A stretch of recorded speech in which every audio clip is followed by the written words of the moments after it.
sakit hati, apa yang membuat Nabi berkesan di dalam hatinya, gimana Nabi memaafkan kesalahan orang lain, apa yang membuat Nabi malu, apa yang membuat Nabi marah. Semua itu masuk dalam kategori sarirah. Gimana Nabi orangnya sangat menjaga perasaan, sehingga paling gak suka menyinggung orang lain atau memberatkan orang lain, membebankan orang lain. Itu namanya Alhamdulillahirabbil alamin. Alhamdulillahilladzi hadana lihada wa ma kunna linahtadiya laula an hadanallah. Asyhadu an la ilaha illallah wahdahu la syarikalah wa asyhadu anna Muhammadan abduhu wa rasuluhu la nabiyya ba'dah. Allahumma salli wa sallim wa barik ala sayyidina wa habibina wa azimina Muhammad wa ala alihi wa sahbihi wa man tabi'ahu ila yaumil qiyamah. Rabbi syrah li sadri wa yassir li amri wa hlul 'uqdatan min lisani yafqahu qawli. Qala Allah Ta'ala fil Qur'anil Karim, a'udzu billahi minasy syaithanir rajim. Bismillahirrahmanirrahim. Wa kullan naqussu 'alaika min anba'ir rusuli ma nuthabbitu bihi fu'adak wa ja'aka fi hadhil haqqu wa maw'izatun wa dhikra lil mu'minin. Dan semua kisah-kisah Rasul kami ceritakan kepada engkau Muhammad, agar dengan kisah itu kami teguhkan hatimu, dan di dalamnya telah diberikan kepada engkau kebenaran, nasihat, dan juga ada peringatan bagi orang-orang yang beriman. Bismillahirrahmanirrahim. Nahnu naqussu 'alaika ahsanal qasasi bima awhayna ilaika hadzal Qur'an wa in kunta min qablihi laminal ghafilin.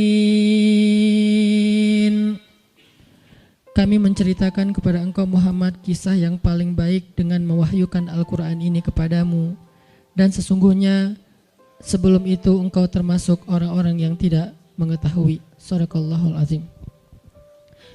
Teman-teman sekalian, alhamdulillah kita bisa kembali bertemu dan bermajelis dalam halaqah ilmu setiap Rabu malam ini. Dan di akhir tahun ini kita memulai satu halaqah baru dalam kajian sharing Rabu malam, yaitu halaqah Darsus Sirah atau mempelajari Sirah Nabawiyah. Kita coba untuk mendalami kisah-kisah atau cerita dan sejarah dari kehidupan orang yang paling mulia, yang paling agung, yang rasa-rasanya gak ada yang lebih pantas untuk kita pelajari kehidupannya dan kita kenal sosoknya daripada Muhammad Rasulullah SAW. Sampai targetnya apa? Sampai kita bisa mengenal Nabi lebih daripada kita mengenal keluarga kita. Itu baru kita disebut dengan orang yang mencintai Nabi. Jadi kalau kita bilang mencintai Nabi tapi kita gak terlalu kenal Nabi, cuman tahu namanya dan tahu sepenggal dua penggal kisah yang gak terlalu jelas tentang beliau, kayaknya ucapan kita itu belum terbukti. Karena orang yang mengenal seseorang baru disebut mengenal kalau dia tahu betul tentang cerita orang itu. Misalnya kita mengatakan saya kenal fulan, saya sahabatnya fulan, apalagi sampai mengatakan saya mencintai fulan. Kita gak mungkin mengatakan itu kalau kita gak kenal orangnya. Kalau sampai kita mengklaim mengenal Nabi tapi kita nggak tahu apa-apa tentang Nabi kecuali secuil kisah, berarti jangan-jangan kita belum jujur. Nah, harusnya seperti apa kita mengenal Nabi? Kalau seandainya kita mau melihatnya dari angle yang benar, harusnya kita mengenal Nabi lebih daripada kita mengenal keluarga kita. Karena ketika Umar bin Khattab datang kepada Nabi dan mengatakan, "Ya Rasulullah, aku mencintaimu lebih daripada apapun selain diriku." Maka Nabi mengatakan, "Belum cukup wahai Umar." Lalu Umar meralatnya mengatakan, "Aku mencintaimu lebih daripada diriku sendiri." Maka kata Nabi, "Al-an ya Umar, sekarang baru cukup wahai Umar." Salah satu pelajaran dalam adegan itu adalah harusnya kita mengenal Nabi bahkan lebih daripada diri kita sendiri. Kita mengenal Nabi lebih daripada keluarga kita. Seperti apa kita mengenal ibu kita, ayah kita, pasangan kita buat yang udah punya pasangan, atau anak-anak kita. Maka kita belajar mengenal Rasulullah SAW lebih daripada mereka semua. Seorang ibu tahu betul karakter anaknya.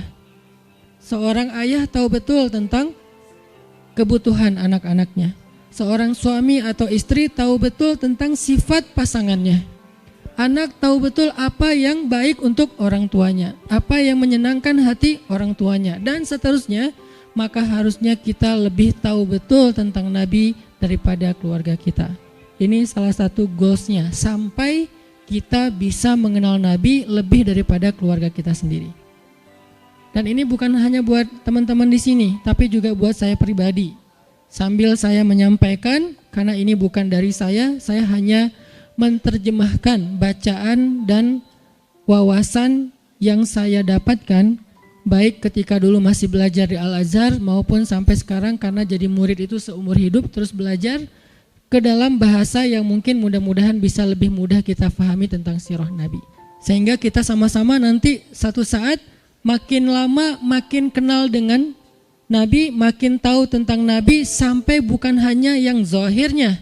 Karena seperti yang saya pernah sampaikan, sunnah Nabi itu ada 3. Hanya dari 3 ini mungkin 2 sering dibahas, tapi yang ketiganya jarang dibahas. Ada sunnah surah penampilan Nabi. Sebagian dari penampilan Nabi hukumnya wajib diikuti, sebagian yang lain hukumnya sunnah diikuti. Artinya penampilan Nabi itu banyak dibahas, tentang jenggotnya, tentang sorbannya, tentang jubahnya, tentang sendalnya, dan seterusnya. Kemudian yang kedua, sirah perbuatan Nabi. Kehidupan Nabi secara zahir. Cara tidur Nabi, cara berdiri Nabi, cara jalan Nabi, sikap Nabi, marah Nabi, dan seterusnya. Sirah aktivitas Nabi, termasuk jihadnya Nabi, dakwahnya Nabi, kehidupan pribadi beliau, kehidupan keluarganya, kehidupan masjidnya, kehidupan tetangganya, kehidupan masyarakatnya, dan seterusnya. Sirah itu banyak dibahas dan sekarang pun kita sedang membahas itu. Tapi ada satu hal yang jarang dibahas, sarirahnya Nabi. Jadi ada surah, ada sirah, ada sarirah, perasaan Nabi. Apa yang membuat Nabi bahagia, apa yang membuat Nabi sedih, apa yang membuat Nabi berkenan, apa yang membuat Nabi gak suka, apa yang membuat Nabi sakit hati, apa yang membuat Nabi berkesan di dalam hatinya, gimana Nabi memaafkan kesalahan orang lain, apa yang membuat Nabi malu, apa yang membuat Nabi marah. Semua itu masuk dalam kategori sarirah.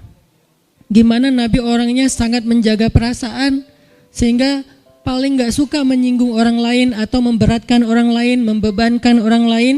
Itu namanya sarirah.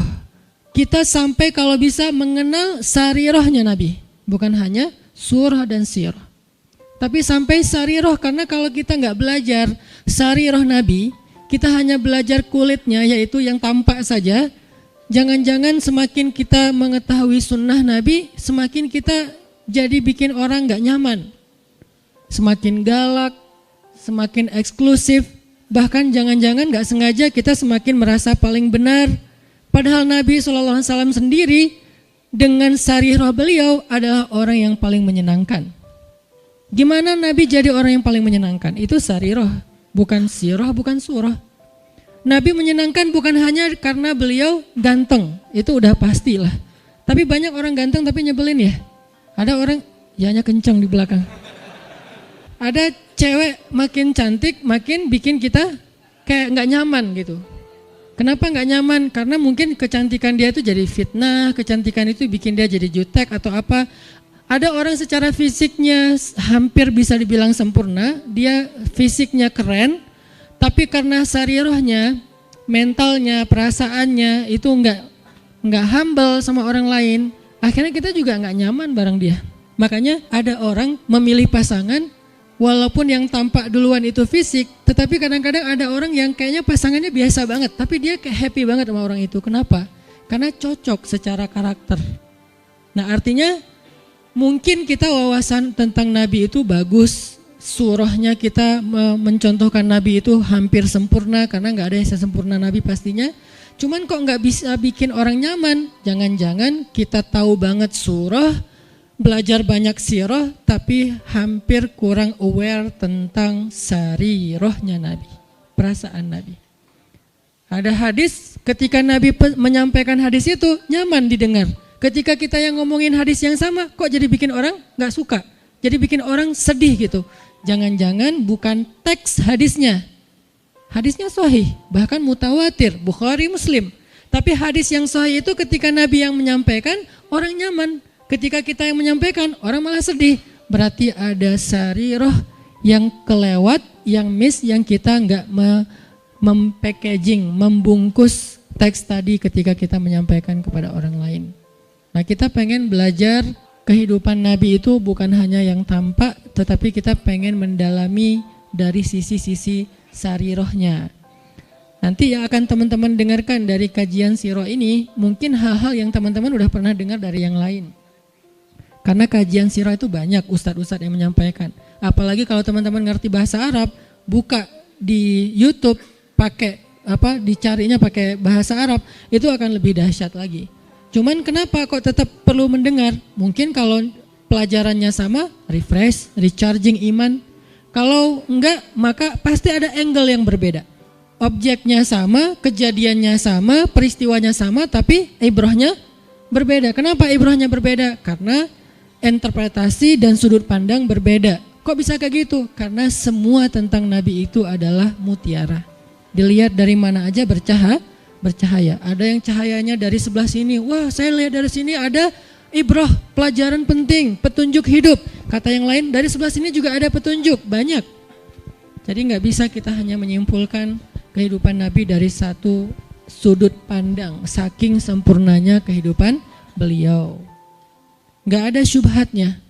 Kalau ada yang nggak kita ngerti, bukan syubhat. Syubhat itu apa? Hal-hal yang meragukan, yang nggak penting, yang sia-sia itu nggak ada dalam kehidupan beliau. Dari sejak beliau dalam kandungan, bukan hanya dari sejak dapat wahyu, dari sejak dalam kandungan itu udah jadi ibrah, pelajaran yang luar biasa tentang sosok beliau. Makanya saya pikir udah waktunya kita untuk nambah menu dalam kajian Rabu malam kita yang udah berjalan lebih dari 5 tahun. Sebetulnya kajian Rabu malam ini udah berjalan lebih dari 10 tahun teman-teman.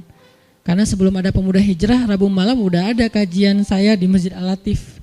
Cuman dulu kajiannya yang hadir paling 15 orang, 20 orang. Kalau Persib lagi main libur ya.